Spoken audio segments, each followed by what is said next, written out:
Welcome to this very special edition of the KJ Masterclass Live, the show which ensures that you profit from your time spent here with experts, either through their industry insights, information, or simply learning from them. And today we have Catherine Crestani. She's an intuitive healer, coach, author, speaker, and podcast host. And she is passionate about alternative forms of healing, creating a culture of integrity in the spiritual world, and developing a culture in the world that nourishes and fosters children's ability to learn. Welcome to the show, Catherine. Thank you so much for having me. You are welcome. Welcome to the show. Welcome to India in this online form, Catherine. And I'm sure not just in India, but a lot of people across the globe will benefit from what we are going to talk right now. We'll be talking about how to be empower oneself as well as their business. In this backdrop, we'll have our conversation. But before that, Catherine, let's learn a bit about you, your background, your journey, so that the audience knows who they are listening to. Yeah, so thank you. I started my journey working in allied health as a speech language pathologist and working with children. And from there, very early on, I've always been a high achiever. So, about 2 years out, my boss actually offered me her share of the business. So, I ended up in a business partnership. And that wasn't quite fulfilling. So then I decided to start my own company as well. And then I went through a series of, let's say, soul initiation events to come back to myself. So a lot of my early part of my career and also my first marriage involved me giving up parts of myself to satisfy other people. So it was a lot of giving away my worth and also becoming someone I really wasn't. And it was purely a friend. We went out to dinner and we were driving home one evening, and he said to me, "I don't know who you are anymore." And it was this catalyst that just went, I don't know who I am either. And I really started to search, wow, I'm not being fulfilled in so many aspects of my life. My husband at the time, we had grown apart rather than growing together, and that wasn't fulfilling. And when I left him and chose myself, and it came down to choosing me, it was the most empowering thing I could have done in that moment. And then somehow I attracted my husband now, which like attracts like. When you're in a happy place and a good place, then you get these beautiful relationships happen. And then from there, when you're like happy in one aspect of your life, then you start to look on the other aspects of your life. So I was really unhappy in business, and I had developed a company and made it quite successful. Like, we were turning over 6 figures every month. It was growing, it was big, but I was also working 7 days a week, pretty much 24/7. Even at night, I would wake up and have this massive to-do list and have to write and get up and send these emails. And it just wasn't okay. Like, I was suffering from burnout, anxiety, panic attacks. I had insomnia, I was chronic stress, all the things that come with that. And it was one day when I started working through my spiritual awakening and trying to find what wasn't fulfilling, because I wasn't fulfilled. I always felt like there was something more, a bigger purpose. And it was only when I sat down and my mentor said to me, "You need to write a list." And I wrote down a list of all the things that I liked in the company and what I didn't. And the things I liked were like 4 or 5 things, and the things I didn't were pages long. So for me, that was, hey, I need to sell this business. And I joke with my boss, because I stayed on and worked for him for a little bit afterwards. And I said to him, "Thank you for buying my stress," because most people didn't understand how I could build a company and sell it, but it was just not serving me and it was not fulfilling who I was. And it was when I really started to step back into that I realized I needed something that was empowering for me and based on my values and my worth, and also creating a life that I want to live and get up for. I want to get up and connect with people and have really powerful conversations like yourself, rather than constantly putting out fires and having people constantly rely on me to do everything, because that's not empowering.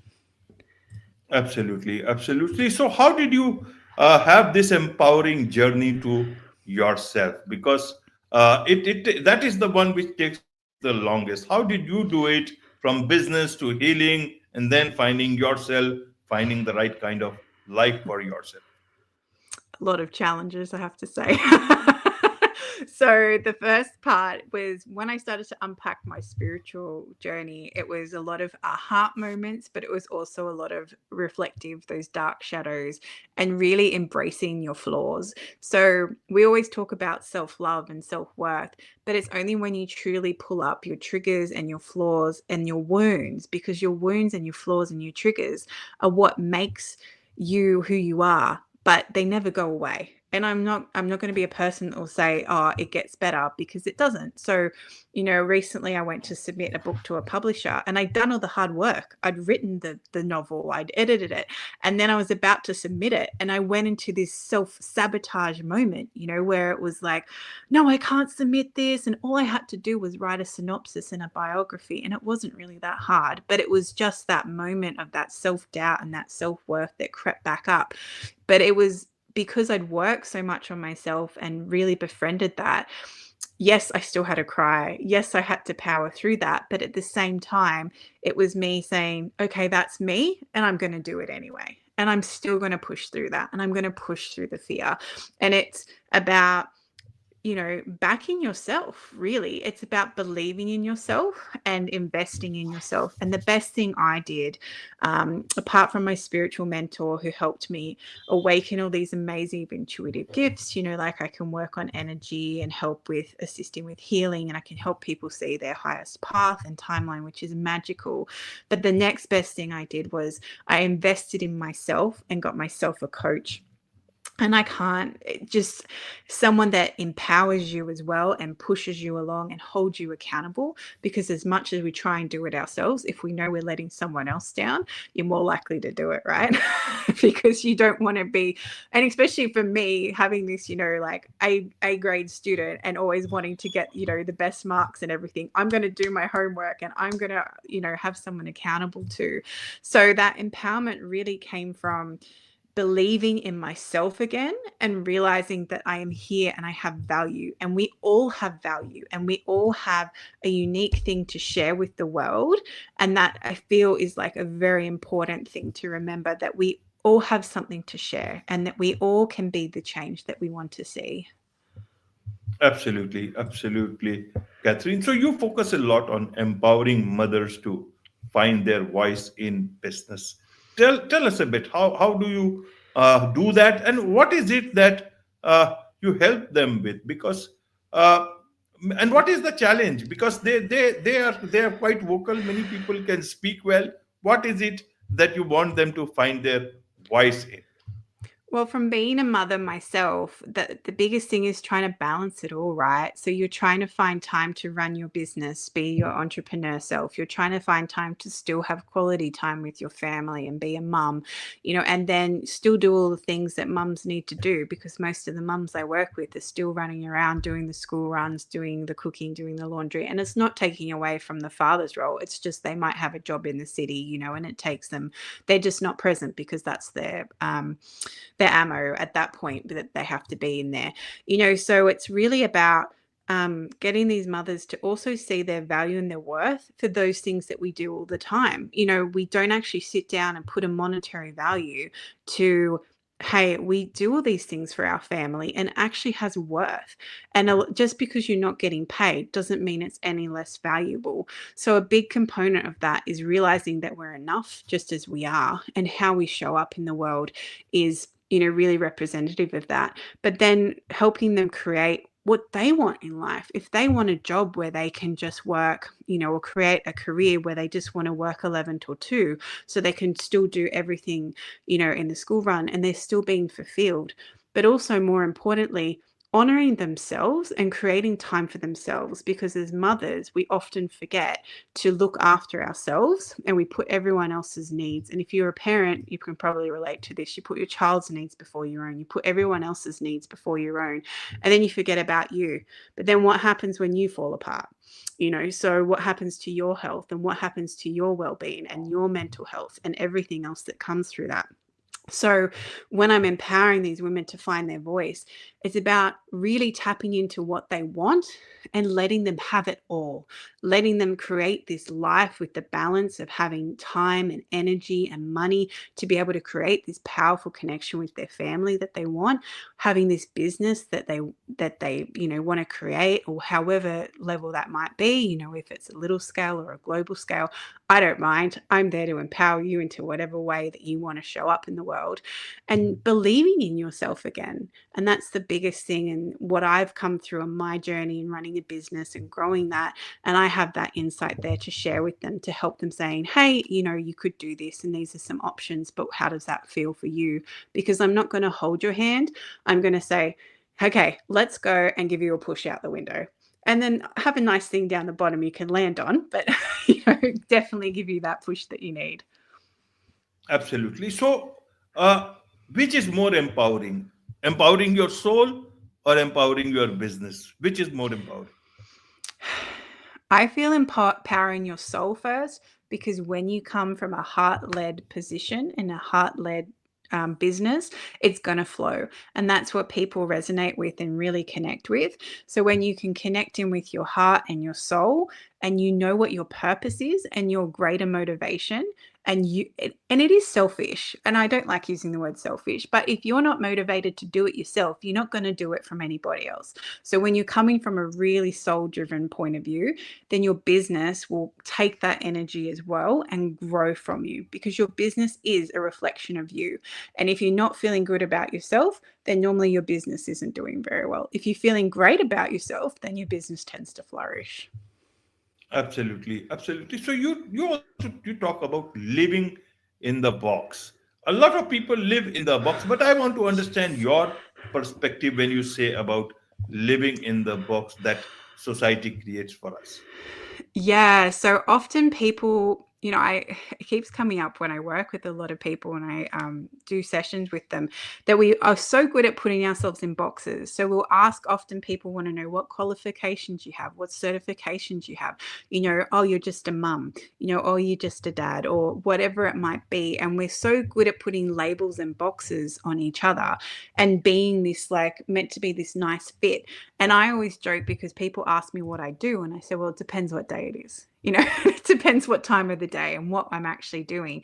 But then we also get told from society that, the ideal life is that you work 9 till 5, 5 to 6 days a week, you have a house, you have 2 cars, you have 2 point whatever children, blah, blah, blah, blah, XYZ. You might have a dog and a cat, and you go on a holiday once a year, and that's your life again and again and again and again. And it's like this box of expectations that we get put in, where I'm telling you, you don't need to be in a box. You can bash down those walls and create your life whatever way you want. We decided to have extra income by selling one of our cars, because we can get by on one car. Why do we need two? And people kept going, are you going to get another car? And we're like, no, we just solved a massive financial issue, and created this abundance in our life. Why would we get another car? So it's, and it even took, my husband and I a little bit to adjust to that, because we still have these external voices. And it's when you come back to your heart and trust what's right for you, that you can move forward. So, that might be how you school your children, and that's how you choose to live your family life, how you show up in the world. You might not want to go on holiday, because instead you actually like being at home. So it just really depends how you want it to look like.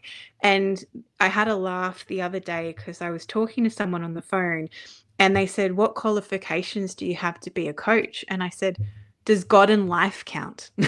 because because really, the best way I've found, and the coaches I resonate with the most, are the ones that have lived it and been through it and have that real world experience, rather than just doing, a certification or a qualification to say that they are something. So there's very much that difference between embodying what you're doing and how you're being in the world, instead of just saying, I have this box title, and putting that attached to your name.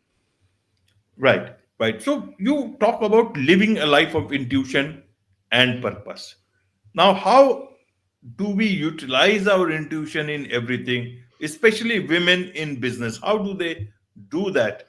uh, even in general terms, people say you should not use your emotions in business. Women are a bit more emotional several times. Yeah. And then you are talking about using intuition. Will it always work, or is there a dangerous mix between emotions and intuition? Here's the thing. So there's been so many studies that have come out, especially from the Heart Math Institute, that have shown that you've got three. You actually have three brains. So you have your brain, which we all know about. You have your heart, and you have your gut. So they've actually shown there's more receptors for making decisions in your heart and your gut than there is in your brain. So our logic is actually the last thing we should be tapping into. So our gut obviously kicks in, but our gut is a true keep you safe response. That's if you're walking down a dark alley and you have this gut feeling to get out of there. That is a pure safety response, right? But if you're leading from the heart and you feel this fear come up, often the fear is a sign that you're on the right path, because it's when you get to that fear that you can challenge yourself and grow. So even though you're having those emotions and those feelings, your heart is still leading the way and your intuition. And it's just this inner knowing. It's often, as a parent, you know your child's about to fall off that table and you quickly go run and circumvent it, but you have no idea how you knew that. And that's about trusting your intuition. And the more you get to know yourself and the more that you trust yourself and that reactions that you have. So this is where astrology, numerology, human design, gene keys, all these things come into play, because the more that you can know how you react in situations, the more those emotions don't get the better of you and you can just feel them in the moment and still keep moving through. So then once you have that feeling of, oh, I've got this intuitive pull just to do that, then you can use the logic to kick in, and you do it anyway. Your logic will try and your mind will try and talk you out of it because it doesn't know any different. If it's something new, it doesn't like change. So by getting used to that and trusting that intuition, then you can move forward. And I built my whole business, both businesses that I built up were on gut instincts and gut feelings. And I know that sounds really weird because so many people told me, oh, you can't just trust your gut. And I said, hasn't steered me wrong yet. So when you're really in touch with you, for me, I know from my human design that if something's not aligned with me, I get really frustrated. So if something's not right and I'm feeling frustrated, I step back and go, oh, what's not working there and what's not in alignment. And that's because I know myself and I can trust that feeling that's coming up and what guidance it has, and looking around for the signs that are thrown our way as well.